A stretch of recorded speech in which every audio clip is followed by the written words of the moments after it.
happening, gang? It's your boy Retro back again with another reaction video. Yeah. Today we got another huge update. You guys can probably already tell it is going down. Just by that title alone, you guys are definitely going to want to see this one, as we got Trump coming out with some very interesting predictions on the future of nuclear weapons during a sit-down interview with Fox News' Maria Bartiromo. Guys, I'm excited to get in this one, see what Trump had to say. So we're not straight into it. Just make sure you guys hit that like button, hit that subscribe button. Before we even get into it, you guys hit that like button, also hit that subscribe button for your boy. And without further ado, let's get straight into it, folks. Check this one out. Back to what happened in the Oval Office the other day. I call it a smackdown of Zelensky.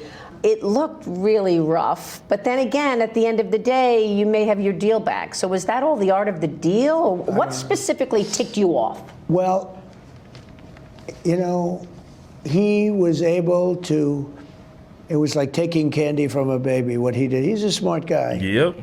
And he's a tough guy. And he took money out of this country under Biden like candy from a baby. It was so easy, with that same attitude. And I just don't think he's grateful. We gave him, in my opinion, $350 billion. Europe is in for $100 billion. We gave him $350 billion, and he's talking about the fact that they have fought, and there's a bravery because somebody has to use the weapons. But without those weapons, don't forget, I was the one that gave him the javelins that was able to knock down all the tanks. Obama gave nothing. Look, if I were president, that would have never happened. You wouldn't have had Russia going into Ukraine. You wouldn't have had the whole situation with Hamas and October 7th. It would have never happened because Iran was broke. They had no money. They weren't giving it to Hamas or Hezbollah or anybody else. You would have never had the worst evacuation anyone's ever seen, which is Afghanistan, which was the most embarrassing day in the history of our country. And you know what else you wouldn't have had? You wouldn't have had inflation. We had record-setting inflation under Biden. It was a killer. It's one of the reasons I won the election. But you may get it again with these tariffs, right? I mean, one CEO said to me, my input costs have already started to go up. I'm going to have to raise prices. In the meantime, guess what? Interest rates are down for the last 3-4 days at good levels. I mean, you know, when you add interest rates, you're talking about it's gone down. I've been saying, let's get interest rates down. You know, nobody ever gets rich when the interest rates are high because people can't borrow money. Interest rates are going down. You know what else is going down? What have I been trying to get down? Oil. Energy. Yeah. Energy's going down. I'd love to see energy go down. You know, energy is really what caused it. They screwed up my energy. I had the most energy, and they screwed it up. Then they went back to it. It was going through the roof. They went back to some drilling, but it was gone. It was hopeless. It was lost. But energy's gone down and interest rates have gone up over the last week. That's a big thing. I love that. Do you expect Zelensky to come back? Do you expect to do that rare earth minerals deal? Yeah, I think so. I think it'll happen. Are you sure there's the content that you think there is there? Because some people were questioning if, in fact, there is the, you know, the titanium and the lithium, all those the rare earth minerals. Do you think it is rich with those things? Well, I do. I mean, I've had it checked. By the best. It's very valuable. But with all that being said, Biden should have never put up $350 billion. He should have equalized with Europe. All he had to do is say, you got to stay even with us. They're in for 100. We're in for 350. And they're getting their money back, guys. They had it wrote up in their plan where it was an IOU. You owe me the money back. Joe Biden with Donald Trump saying it was definitely just like stealing candy from him. It was too easy. That's why Zelensky came in with his hat in hand once again, hand out saying, hey, you guys, I don't think you've done enough. I really just don't feel like we're in this together. I feel alone. I need more money in order for us to feel together. Like, no, he forgot that he's not dealing with sleepy old Joe. This is Donald Trump, a true leader. Not going to walk all over him, especially not in his house. How does that? And we have an ocean in between us, right? We're not in the danger that they are. They are in much greater danger, if you call it danger. He should have never done that. You know the other thing with Europe that bothers me? They've given Russia more money, by far, for buying their oil than they put into Ukraine. So they're paying all this money to Russia, And we're in there for $350 billion. Biden should have never done that. I spoke with the president of Poland the other day. President Duda has great respect for you. Yeah. And I said to him, what if the U.S. walks away and stays away? Here's what he said. Without the United States, do you believe that Europe is capable of offering meaningful security to Ukraine? I would like to believe it, but experience to date shows that this has not been the case. The entire history so far of the last 3 years of the war shows that without American support, Ukraine will not survive. Are you comfortable with that? The fact that you walked away and Ukraine may not survive? Well, it may not survive anyway, but, we have some weaknesses with Russia. It takes two. Look, it was not going to happen, that war, and it happened. So now we're stuck with this mess. Think of what he stuck me with. Open borders where we have 21 million people came into our country, many of whom should not be here. Many are criminals. Many are criminals. Many murderers, drug dealers, drug lords. We got that. We have the whole mess with Israel on October 7th. We have all of the ramifications from the worst and dumbest withdrawal in history. Both Ukraine and Israel were both attacked by aggressors. Is America treating both countries similarly? Are they treating the aggressors similarly? I think so. Look, they're very different. Are you favoring one over the other? They're very different places, okay? Very, very different. You're talking about different levels of power. You're talking about different parts of the world. The Middle East has been under attack forever. It's been, you look, when wasn't it under attack? And then we came along and did the Abraham Accords, which was unheard of. Have you been as tough on Russia as you've been on Hamas? I mean, what do you want to say to critics? Well, I've been much tougher because I haven't done to Hamas. That's been Israel that has to do to Hamas. But Israel does tell me what's going on. I think I've been very tough to Russia. Tougher than anybody's ever been to Russia, if you think about it. First of all, we had the Russia hoax, which was a very bad thing, could have led to a war. And that was started by Schiff and all these lowlifes. I know. Can't forget. Don't forget, hey, that's another point. I'm glad Donald Trump he keeps mental note of all these folks, these bad actors, these rogue agents that think they done got over and they ran for the hills. No one's coming for them. Guess what? Donald Trump hasn't forgot. He's got a list. He's checking it twice. Started by Schiff and all these lowlifes. I know. They're total lowlifes. Shift. And it was a fake deal, the 51 intelligence agencies. I took all their passes away. They can't participate anymore. These guys know it came from Hunter Biden's laptop from hell, which came from his bathroom and or his bedroom, okay? Not a pretty sight. But this was a Hunter Biden thing. They said it was from Russia. No, I've been very tough. Remember this, I'm the one that stopped the Russian pipeline, Nord Stream 2. I stopped it. Biden came in and he approved it. I'm the one that put sanctions on Russia. I'm the one that gave the javelins against Russia. No, I've been very tough, but I got along well with Putin. And because I got along well, they say, he's so, nobody's ever been, Putin would be the first to say it. Nobody's been tougher than Trump. And Biden hasn't been tough. Biden's done nothing.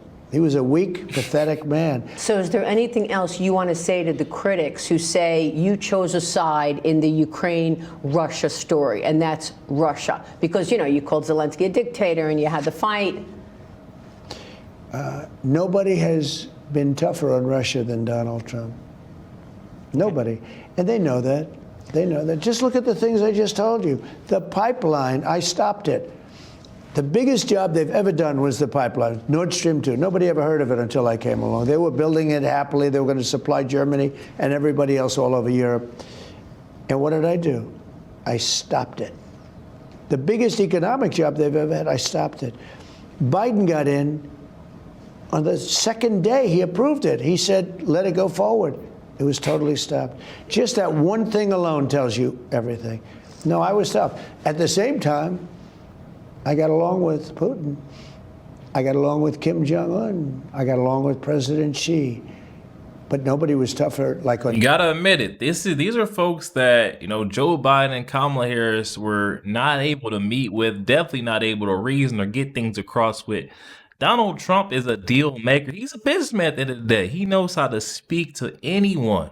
Gotta love that. That's a real leader right there. Kim Jong-un, I got along with President Xi, but nobody was tougher like on China than I was. And then there are reports now that Russia says it will help the United States negotiate a nuclear deal with Iran. What kind of a deal with Iran do you want to do? You said they cannot have a nuclear weapon. Yeah, well, there are two ways Iran can be handled, militarily or you make a deal. I would prefer to make a deal because I'm not looking to hurt Iran. They're great people. I know so many Iranians from this country. Well, not the leadership. No, not the leadership. The no, people. They're very evil people. No, but the people of Iran are great people. But they had a tough regime, and they'd meet and they'd be shot in the streets. I mean, it was a tough Wow. deal. But I would rather negotiate a deal. I'm not sure that everybody agrees with me, but we can make a deal that would be just as good as if you won militarily. But the time is happening now. The time is coming up. Something's going to happen one way or the other.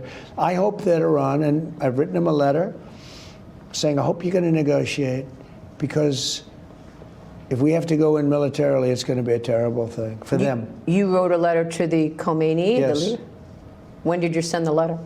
Yesterday. And you said you better negotiate, or we want you to I didn't negotiate? say you better. I said, Okay. I hope you're going to negotiate, because it's going to be a lot better for Iran. And I think they want to get that letter.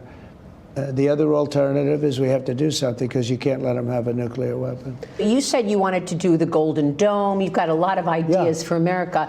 But then earlier you said you wanted to cut $1 trillion in defense spending, right? I didn't say I was. You're not going to. So I was like, which is it? Are you cutting defense spending, or are you building us up? I never said defense spending. Okay, because I think you were talking about denuclearization, Correct. and that's where the cutting of Correct. the spending came in. I never said cut. No, it's not in these days. I'd love to cut defense spending, but not now.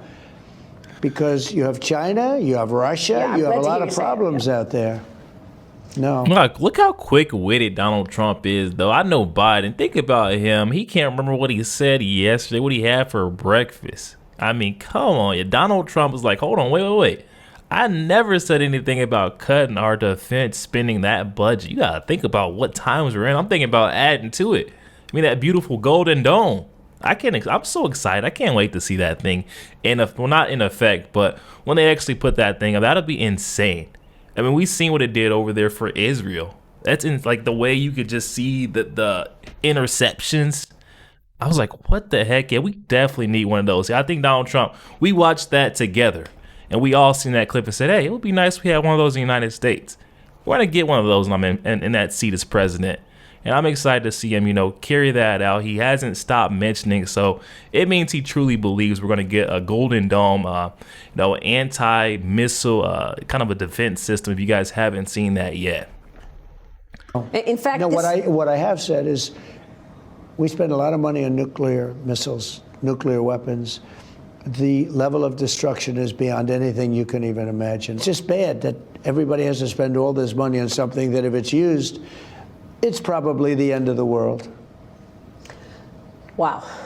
I don't know what to say to that. When I I mean, listen to these, when because- I listen to these climate lunatics and they talk about global warming, and they say the ocean's going to rise 1/8 of an inch in the next 300 years, and